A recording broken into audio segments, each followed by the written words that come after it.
Now look at the question पर second. देखो, अगर ये क्वेश्चन पेपर में आता है तो आप कौन से मेथड से करोगे? क्योंकि हमको पता है हम 7.5 कर रहे हैं, तो ये इस फॉर्म में ब्रेक होगा, ठीक है। बट अगर ये पेपर क्वेश्चन में आ गया तो वहाँ पे एक्सरसाइज लिख के थोड़ी आएगा कि आपको 7.4 का कंसेप्ट लगाना है या 7.5 का लगाना है, ठीक है।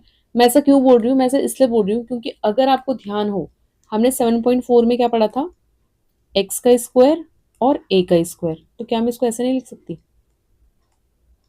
लिख सकती हूँ ना, ठीक है। और फॉर्मूला क्या होता था हमारा? 1/2a। तो 2 × a क्या है यहाँ पे? 3 log x माइनस ए अपॉन में x प्लस है 3, ठीक है, एंड प्लस में c। तो ये तो डायरेक्ट आंसर हो गया इसका। यहाँ पे 6 लिख लो सिंप्लीफाई करके, ये आंसर हो गया एक लाइन में। बस यहाँ पे फॉर्मूला लिखना है आपको सेंस करके, ठीक है, और उसके बाद ये आंसर हो गया। तो फिर मैं इस मेथड से क्यों करूँ? बात समझ में आ रही है? बात समझ में आ रही है आप लोगों को? तो सीन ऐसा है कि आप किसी भी क्वेश्चन में एक से ज़्यादा मेथड अप्लाई कर सकते हो, ठीक है।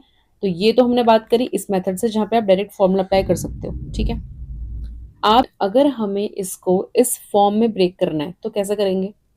क्या मैं डिनोमिनेटर को x माइनस 3 और x प्लस 3 लिख सकती हूँ?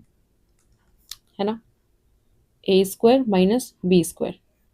इसको कैसे ओपन करोगे आप? a अपॉन में x minus 3 plus b upon में x प्लस 3, ठीक है। एलसीएम ले लो। जब आप एलसीएम लोगे तो a के साथ आ जाएगा x प्लस 3 और b के साथ आ जाएगा x माइनस 3, ठीक है। क्योंकि यहाँ पे न्यूमिनेटर में 1 है तो यहाँ पे आ जाएगा 1। अब अगर आपको ध्यान हो, हमने अभी डिस्कस करा था कि कौन सी वैल्यू पुट करते हैं, एक एक करके इनको 0 करो। तो जब हम x की जगह पर 3 पुट करेंगे तो ये वाली टर्म 0 हो जाएगी, 3 माइनस 3 0, हमको a की वैल्यू मिल जाएगी, ठीक है। सो अब देखो यहाँ पे थोड़ा डायरेक्ट करेंगे। यहाँ पे 3 पुट करो, कितना आ जाएगा? 6। a की वैल्यू कितनी आ जाएगी? 1/6, ठीक है। बस इन्हीं शॉर्टकट्स की बात कर रही थी मैं कि बिल्कुल कैलकुलेट करने मत बैठ जाना छोटी छोटी चीज़ें, ठीक है। चलो अब देखो यहाँ पे अगर हम x की जगह पर -3 रखें तो ये a वाली टर्म 0 हो जाएगी। b कितना मिलेगा आपको? अब यहाँ पे देखो -3 पुट करोगे, इट विल बी माइनस का 6, तो b की वैल्यू कितनी आ जाएगी? 1/6, ठीक है, नेगेटिव में। फिर हम क्या करते हैं? हम फॉर्मूला अप्लाई करते हैं। फॉर्मूला कैसे अप्लाई करेंगे? इस वाली इक्वेशन पुट करेंगे, ठीक है। So that is a and what is the value of a? 1/6 dx and upon में कितना? x माइनस 3, ठीक है। फिर आ जाएगा माइनस, p की वैल्यू इज -1/6, कॉन्स्टेंट है बाहर लिख लेंगे, dx एंड अपॉन में कितना आ जाएगा? x plus 3। कर लो, इंटीग्रेट करो इसको। अब देखो, क्या दोनों टर्म्स में से मैं 1/6 कॉमन ले सकती हूँ?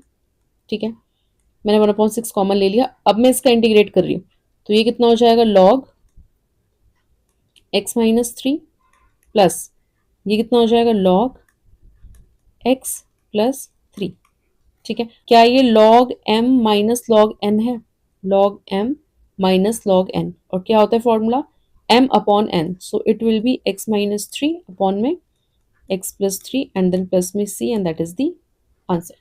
तो देखो ये वाला आंसर और जो हमने डायरेक्ट फॉर्मूला लगाया था वो वाला आंसर दोनों सेम है, समझ रहे हो? तो आप इस मेथड से करो या उस मेथड से करो, बात एक ही है, ठीक है। तो ये क्वेश्चन करके आपको इतना भी समझ में आया होगा कि जरूरी नहीं है कि हर क्वेश्चन में एक ही कंसेप्ट यूज हो रहा है, ठीक है। More than 2 methods are there, आप उसमें एक से ज्यादा मेथड्स अप्लाई कर सकते हो, है ना। कहीं कहीं 3 3 मेथड्स हैं, ट्रिगो में तो बहुत सारे मेथड्स हैं, ठीक है।